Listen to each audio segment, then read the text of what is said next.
Olá, mãe! Que alegria ter mais uma vez a oportunidade de entrar na sua casa. Obrigada por nos receber, não é verdade? E juntas fazermos o programa Papo de Mãe que Ora. Esse Papo de Mãe aqui sempre fala das nossas vidas, mas espelhando em Jesus. Fé e esperança são as nossas palavras do dia. E hoje nós vamos refletir, mãe, sabedoria para corrigir e motivar.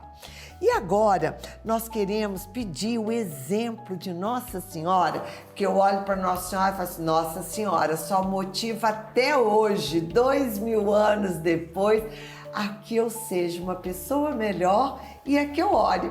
Então vamos a ela? E nossa mãe está aqui conosco, que a gente possa ir colocando as nossas intenções, os nossos pedidos, vamos entregá-la, nossa mãe intercessora. Lembrai-vos, ó Nossa Senhora de La Salete, das lágrimas que derramastes por nós no Calvário. Lembrai-vos também dos cuidados que sem cessar tendes por vosso povo, a fim de que, em nome de Cristo, se deixe reconciliar com Deus. E vede se depois de tanto terdes feito por vossos filhos, podeis agora abandoná-los. Reconfortados por vossa ternura, ó Mãe, eis-nos aqui, suplicantes, apesar da nossa infidelidade e ingratidão. Não rejeiteis nossa oração, ó Virgem reconciliadora, mas volvei nosso coração para vosso Filho. Alcançai-nos a graça de amar Jesus acima de tudo e de vos consolar por uma vida de doação, para a glória de Deus e o amor de nossos irmãos. Amém. Nossa Senhora de La Salete, reconciliadora dos pecadores, rogai sem cessar por nós que recorremos a vós.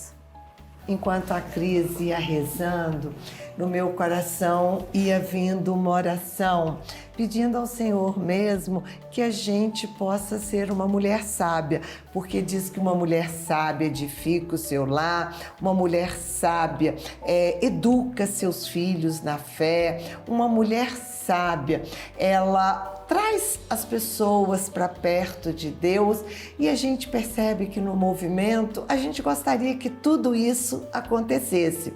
E a gente vai lá toda semana e tem pessoa que fala assim, mas e o grupo toda semana? Mas eu fui agradecendo a Deus porque cada semana que eu fui ao grupo, eu aprendi uma coisa diferente, que naquele momento era um grãozinho, mas que à medida que foi juntando, eu comecei vendo uma construção dentro de mim em torno dessa sabedoria. E eu vi o quanto eu era impetuosa, o quanto eu era arrogante, orgulhosa, né? E às vezes não edificava o meu lar. E lembrando, cada grupo foi passando, Cris, você conversando com Nossa Senhora, foi passando os grupos que eu já vivi e eu fui vendo a obra que Deus foi fazendo no meu coração. E isso me faz lembrar nesse desejo de ser uma mulher sábia. E na palavra aqui, que a nossa palavra de hoje é Provérbios 12 e 13 também, não vou especificar o versículo não. Diz o seguinte, a casa dos justos permanece.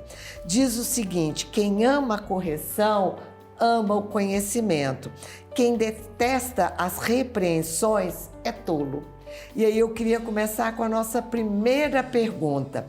Como Maria, nós temos a sabedoria para escolher as palavras certas no momento certo. E às vezes calar, silenciar e orar.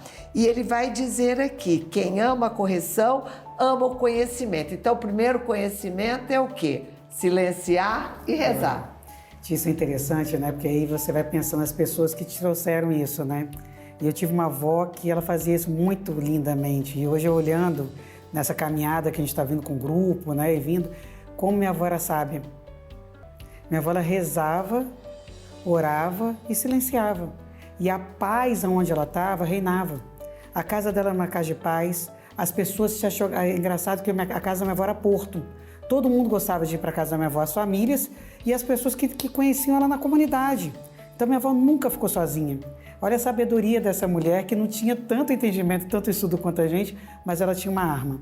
Ela rezava o terço, ela colocava toda a família todos os dias no terço, ela se recolhia em oração, ela tinha um horário dela, 6 horas da tarde ela entrava para no quarto dela e ela tinha um horário, um momento de oração e ali ela silenciava.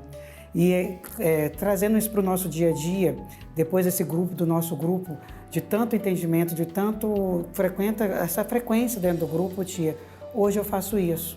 Na raiva, em vez de eu tomar o ímpeto do meu ser, eu rezo, eu vou pro texto. Olha, tem horas que minha cabeça está assim, querendo estourar.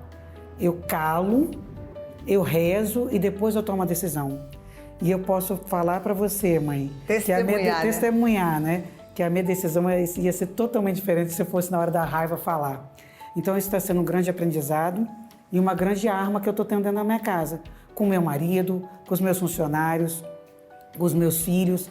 Então, na hora da raiva, eu me calo e rezo. Eu vou lá pro meu cantinho, eles já até sabem. Se eu estou no meu cantinho, no horário que eles não me veem normalmente, eles sabem que eu estou nesse momento de oração meu. E você me fez lembrar a minha avó. Eu não lembro de uma palavra dela. Engraçado, estava aqui refletindo. O que será que a minha avó falou que ficou? Mas, em compensação, o joelho dela com calo e a missa diária fez toda a diferença na minha vida. Porque eu percebo também que ela era um oásis de paz, porque ela morava com a gente. Então, assim, nos momentos de família, ela sempre era o oásis de paz. E diz aqui que quem é bom recebe o favor do Senhor. Ao trapaceiro, porém, ele condena. Ninguém se consolidará com a impiedade, mas a raiz dos justos não será abalada. Como é que a gente pode corrigir com amor? Porque, gente, cá para nós é muito difícil a gente ser justo, né? Como a gente fazer uma correção fraterna, né? Porque às vezes você tem uma pessoa, né? Exato. E aí, como é que é corrigir com amor? Eu fico aqui pensando, o que é uma correção fraterna? Então, tia Ângela, uma das coisas que eu vejo, tanto no convívio familiar quanto no trabalho, é justamente aquele momento de você corrigir, mas corrigir com amor. Como isso? Aos pouquinhos a gente vai criando algumas técnicas, né? Além da gente ter muita oração e pedir essa ajuda dos ensinamentos de Jesus e do Espírito Santo, o que eu vejo é que muitas vezes a gente colocar para a pessoa que está perto da gente a própria pergunta que ele vem nos fazendo ajuda muito.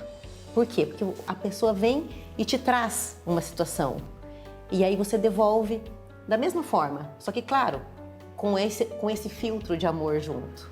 E aí você vai perguntar, você tem esse problema? O que você faria?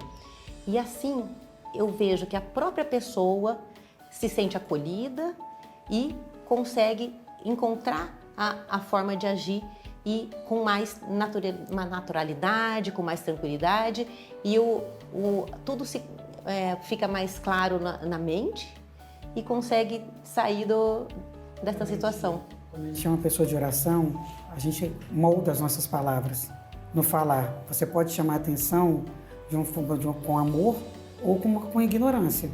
Então, quando você está nessa vida oracional, quando você está vivendo o grupo diariamente, semanalmente lá com a gente, você se introjeta novamente e você tem mais misericórdia daquela pessoa.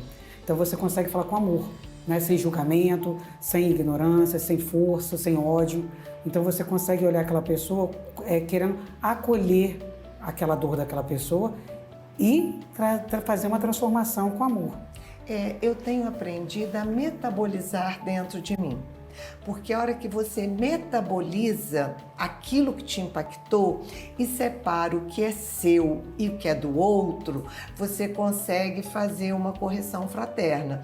Porque o errado tem que ser dito, é importante que seja dito. Eu não posso ser omissa. E vocês sabem que isso é uma coisa que é muito forte em mim. Mas eu não sabia dizer o como.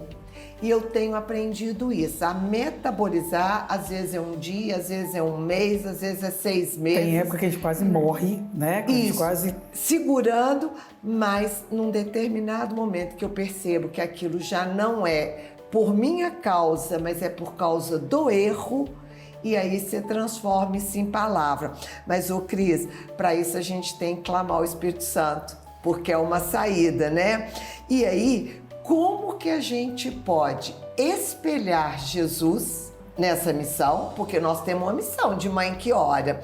E como que a gente pode espalhar amor nos filhos, em tudo que nós falamos aqui, e não o ódio? É verdade, tia. Assim, primeiro a gente tem que ser uma mãe de oração, né? Pessoas de oração. Então, como a Aline falou, a gente tem que moldar as nossas palavras, né, Aline? Através da oração. Não só as palavras, como as ações. A gente, na verdade, tem que resplandecer a face de Jesus, né, no nosso dia a dia. E isso realmente é através do Espírito Santo. Então a gente percebe, claro, né, a gente está nesse processo em busca da santidade, quando a gente vê uma pessoa que é muito impetuosa, aquela pessoa muito não pensa para falar e tal, assim, né, com muita raivosa, egoísta, e a gente vai vendo a outra pessoa que está buscando as virtudes, e isso resplandece na face da pessoa, como é que é bom ficar com essa pessoa, como é que é leve. Então essa busca diária do Espírito Santo e de ter essa vida aí, é o que a gente tanto fala no movimento, que é trilhar esse caminho de oração, né? É um processo, é reconciliação, é oração, é eucaristia, é penitência e é missão. Olha, Cris, que interessante, aqui em Provérbios 13 diz o seguinte: filho sábio é fruto da correção paterna. O insolente não escuta quando é advertido. Com o fruto de seus lábios, a pessoa se enriquece. O ânimo dos rebeldes, porém, é só violência. E aí, quando eu vi isso aqui, eu me lembrei que a gente fala muito como mãe.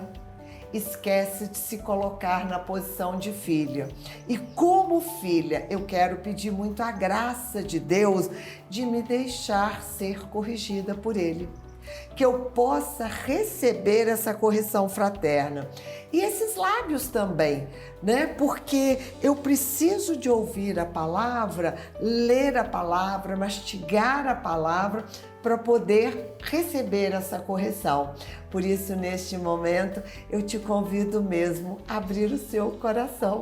Olha que lindo! Abra o seu coração para a correção de Deus. Deus nos quer uma pessoa diferente. Por isso, diga: Jesus, eu te amo. Faça de mim o que tu queres. Amém? Obrigada por esse momento, meninas. Que gostoso estar com vocês e que gostoso ter você aqui conosco. Beijo no coração. Até a próxima.